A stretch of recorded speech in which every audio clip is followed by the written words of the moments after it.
Hello guys, tuturuan ko kayo paano mag cash out sa PDAX.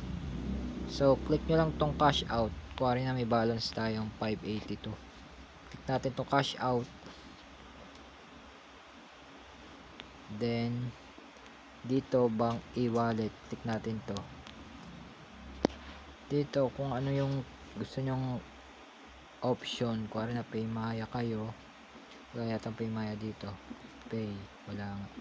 O kaya GCash, ayun, GrabPay, GoTime Bank, o kaya Como,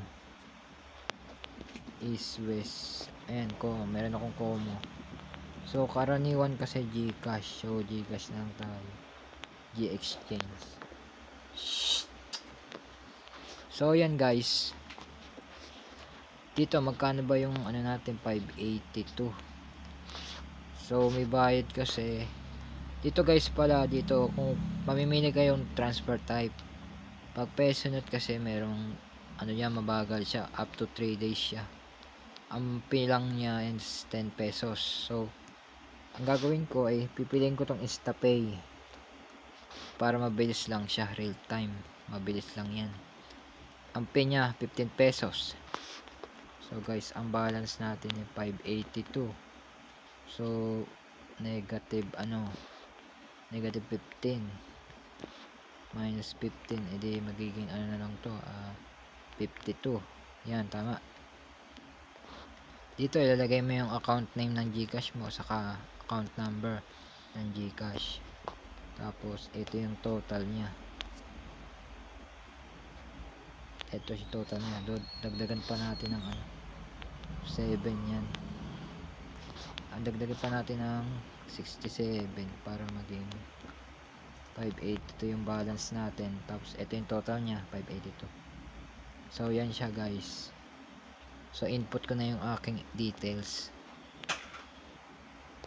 So ito siya guys, yan. Click lang natin tong cash out.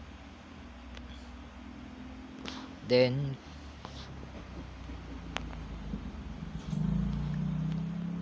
yung yung code niya sa sa Gmail, yung magte-text, yung sa inyo, mag-email sa inyo. Ito siya guys, 875343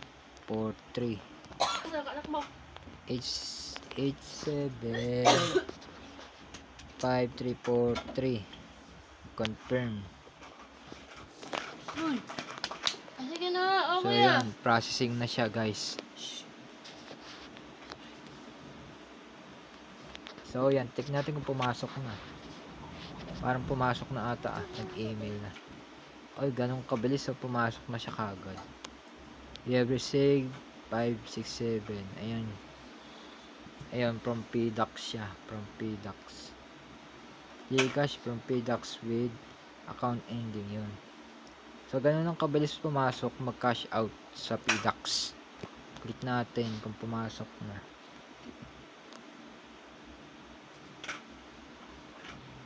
So yun siya guys, history, click natin kung pumasok na. Ito siya guys, cash in from PDAX.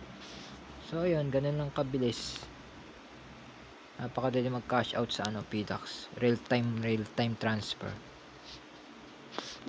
So guys, sana i-follow nyo ako, subscribe nyo ako sa mga na-upload kong video.